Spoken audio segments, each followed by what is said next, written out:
बहू का मायका। माँ, मैं बहुत थक गई हूँ घर संभालते संभालते। यहाँ मेरी थकान किसी को नज़र नहीं आती।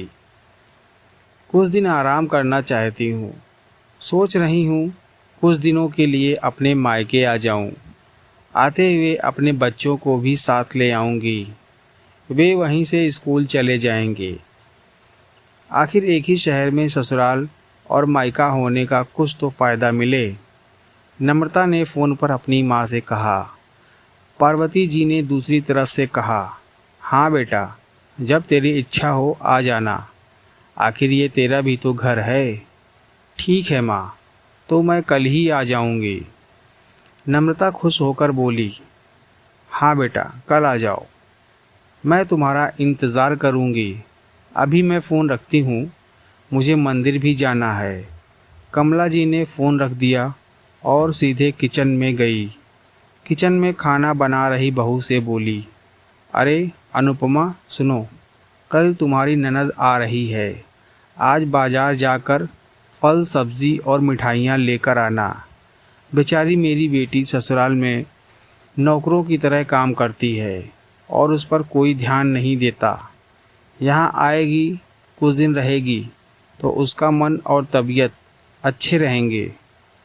सास के मुंह से ऐसी बातें सुनकर अनुपमा का चेहरा उतर गया। वह मन ही मन सोचने लगी, काश आपको मेरी थकावट भी नज़र आती। मैं भी दिन रात झाड़ू पोछा बर्तन खाना बनाना मार्केट जाना और हर वह काम करती हूँ जिससे हमारे परिवार वालों को कोई दिक्कत ना हो। काश आप मुझ पर भी ध्यान दे पाती। आपकी बेटी तो जब मन में आता है तब यहाँ आ जाती है, लेकिन मैं साल में एक बार ही अपनी माँ के पास जाती हूँ। तब भी आपको प्रॉब्लम होती है। मैं भी इंसान हूँ, मेरा भी मन है। मुझे भी लगता है अपने माँ के पास जाकर थोड़ा आराम करूँ, सुख दुख की दो चार बातें करूँ, अपना मन हल्का करूँ।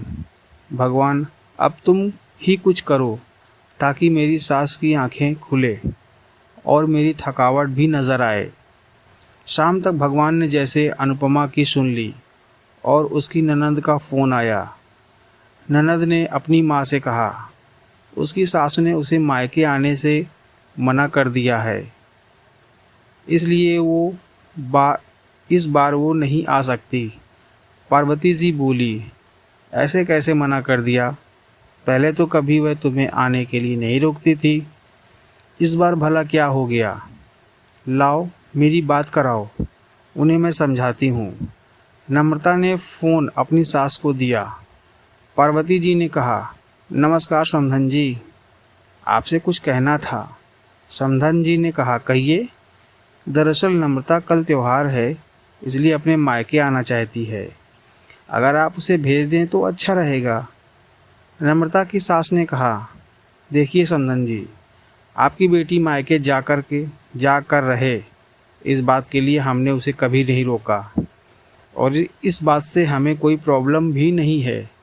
कुछ दिनों पहले मैंने अपने रिश्तेदार के शादी में गई थी। वहाँ आपकी बहू अनुपमा की माताजी से मिलने का मौका मिला।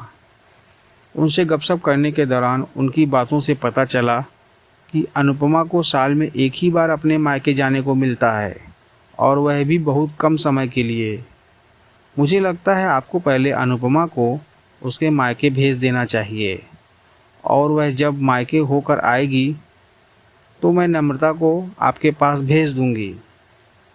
एक बहुत ज़रूरी बात जो मुझे लगता है आपको समझ लेनी चाहिए, आपको अपनी बहू को भी बेटी की तरह या बेटी से भी ज़्यादा प्यार देना चाहिए।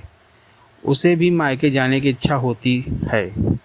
हो सकता है नम्रता कि वहाँ आने से उसकी आवभगत करने के लिए आप उसे उसके मायके नहीं भेजती होंगी, या फिर वह आपसे कुछ कहने से अभी डरती हो। अगर आप उसको घर में ही कैद रखेंगी तो एक दिन ऐसा आएगा जब वह आपके खिलाफ़ बोलने लगेगी। फिर वह आपकी सुनेगी भी नहीं और जब चाहे तब अपने मायके जाएगी। ऐसी परिस्थिति आए, इससे अच्छा है आप ही कुछ बदलाव अमल में ले आएं। जिससे आपका रिश्ता और रिश्ते की मिठास खराब ना हो। पार्वती को अपने समधन के हर एक शब्द में सच्चाई नज़र आई। उन्हें महसूस हुआ कि उन्होंने अपनी बेटी के प्यार में अंधे होकर कभी भी अपनी बहू के मन का विचार नहीं किया। उन्होंने हमेशा ही अपनी बेटी को अपने बहू से ऊपर रखा। दूसरी तरफ नम्रता भी अपनी भाभी के बारे में हो रही इस बातचीत को सुन रही थी। उसने भी महसूस किया वह कभी भी अपनी भाभी के साथ ठीक से बात नहीं करती और जब जब वह अपने मायके जाती तो भाभी थोड़ी उदास रहती।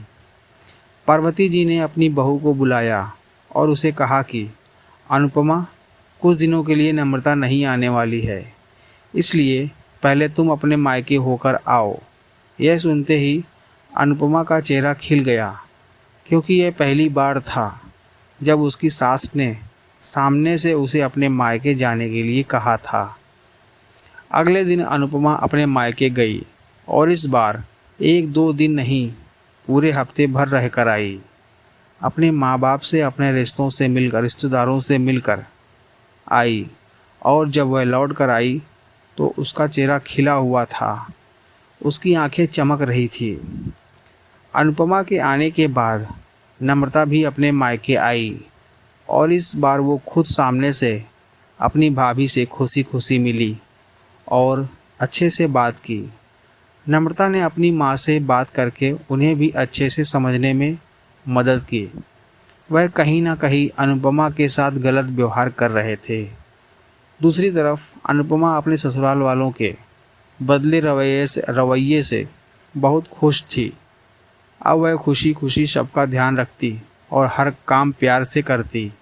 वह ध्यान रखती कि कोई भी ऐसी बात या काम न करे जिससे घर में तनाव का माहौल पैदा हो। पार्वती जी अपनी बहू को खुद ही समय समय पर मायके भेज दिया करती। एक छोटे से बदलाव ने सास बहू और भाभी ननद के बीच की कड़वाहट को दूर कर दिया और रिश्तों को और भी ज़्यादा मीठा और मजबूत कर दिया। आशा है आपको ये कहानी पसंद आई होगी। अगर आपको ये कहानी पसंद आई तो कृपया कमेंट बॉक्स में ज़रूर बताएं कैसी लगी हमारी ये कहानी और हमारे चैनल को लाइक और सब्सक्राइब करना ना भूलें। धन्यवाद।